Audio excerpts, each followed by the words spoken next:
Hello बच्चों, let's read the question. Question says consider the hyperbola x square upon 100 minus y square upon 64 equal to 1 with foci at S and S1 where S lie on the positive x-axis.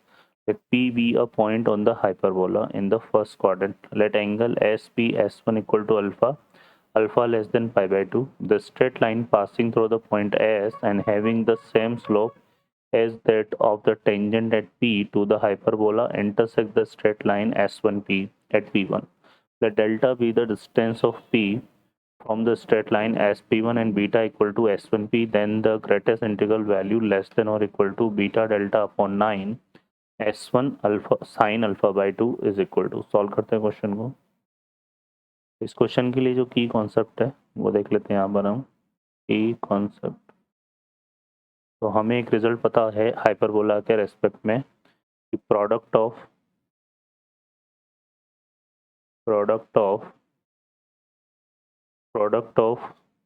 Length of perpendicular drawn from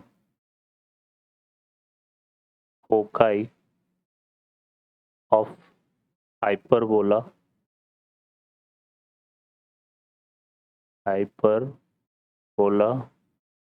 to any tangent is equal to b square. ठीक है, तो किसी भी parabola पर की tangent पर अगर उसकी फोकाई से परपेंडिकुलर ड्रॉ करते हैं तो उन परपेंडिकुलर की लेंथ का जो प्रोडक्ट होता है वो किसके इक्वल होता है, बी स्क्वायर के. और हाइपरबोला का इक्वेशन हम क्या यूज़ कर रहे हैं यहाँ पर, x square upon a square plus y square upon x square upon a square minus y square upon b square equal to 1. तो ये आ जाएगा. सॉल्व करते हैं क्वेश्चन को.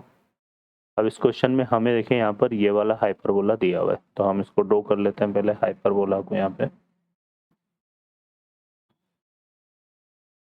तो ये हाइपरबोला बेसिकली देखिए हमारे पास इस तरह से हमने ड्रॉ कर लिया. ठीक है, ये हमारे पास हाइपरबोला आ गया इसका, है ना.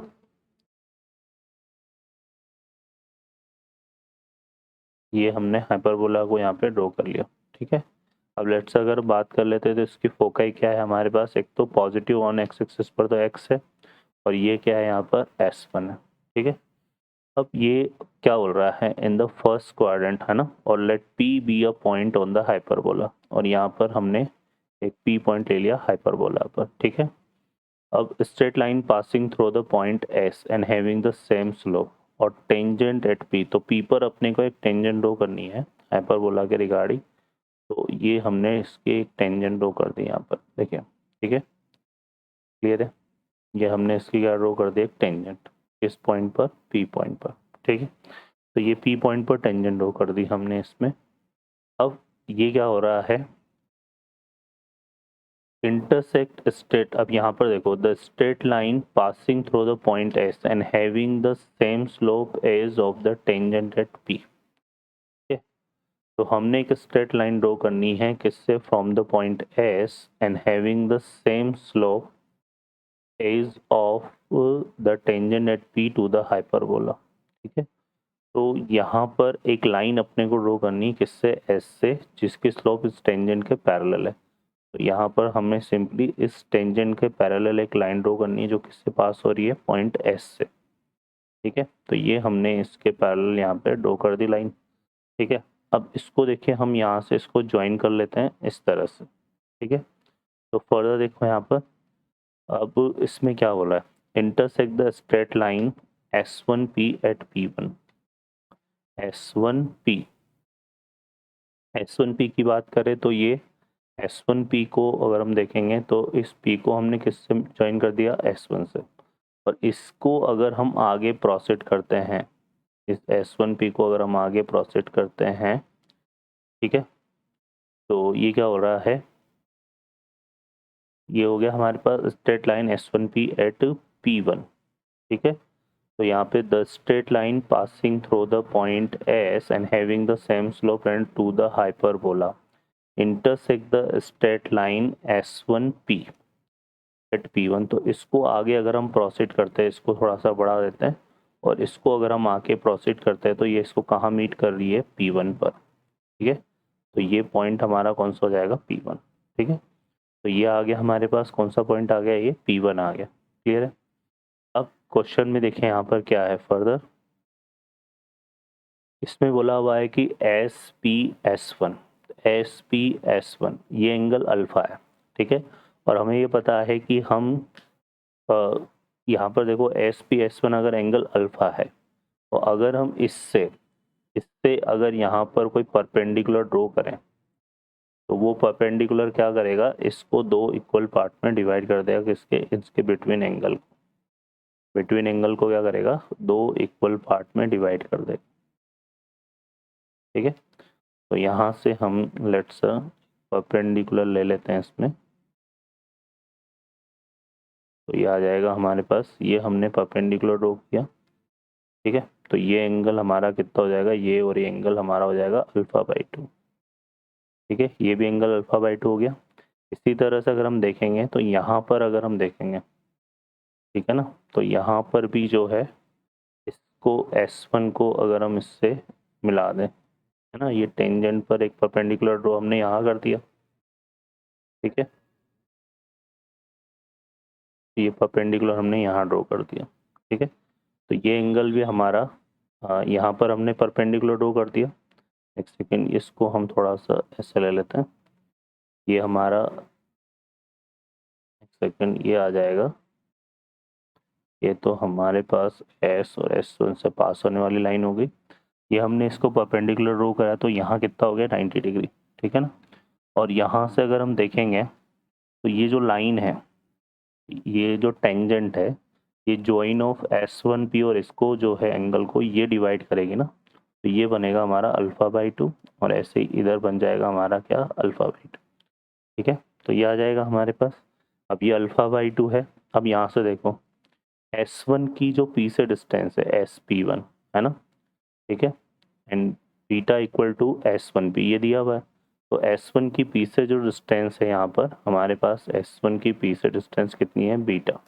तो ये डिस्टेंस हमारे पास क्या हो गई, बीटा हो गई, और ये एंगल α/2 हो गया, ये 90 डिग्री है, तो बीटा क्या हो गया, हाइपोटेनस हो गया, है ना। ठीक है, और तो यहाँ से अगर हम देखें, लेट्स से इसको हम M पॉइंट ले लेते हैं, तो ये आ जाएगा S1M। S1M ये क्या है हमारे पास, परपेंडिकुलर ड्रॉन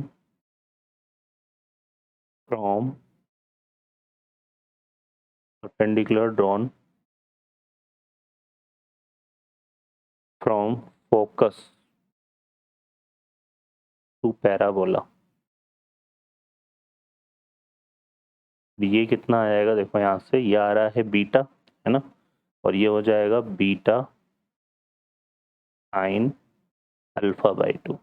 ठीक है, तो ये हमारा कितना आ जाएगा, सॉरी हाइपरबोला आएगा, ये हाइपरबोला। ठीक है, हाइपरबोला, तो ये आ जाएगा बीटा sin α/2।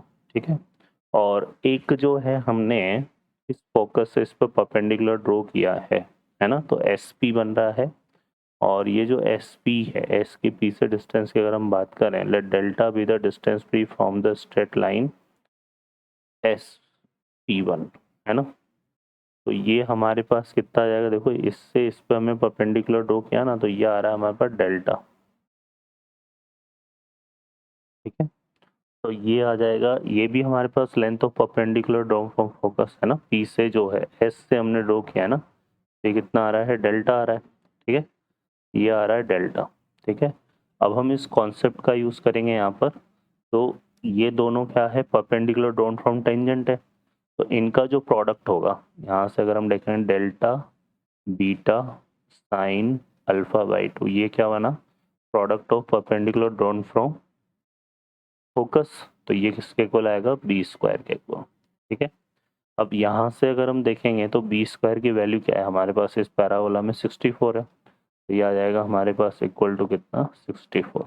हमें वैल्यू फाइंड आउट करनी है, हमें वैल्यू फाइंड आउट करनी है बीटा डेल्टा अपॉन 9 साइन α/2 की, तो ये आ जाएगा हमारे पास 64/9। अब क्वेश्चन क्या बोल रहा है, हमें इसके ग्रेटेस्ट इंटीजर की वैल्यू निकालनी, ठीक है। तो greatest integer of beta delta upon 9 sine alpha by 2 equal to greatest integer of 64/9। 64/9 हमारा कितना हो जाएगा, ये हमारा 7 पॉइंट समथिंग होगा, तो इक्वल टू कितना आएगा 7। तो इस क्वेश्चन का करेक्ट आंसर बच्चों 7 आ जाएगा। ओके बच्चों, I hope you understand well, best of luck, thank you.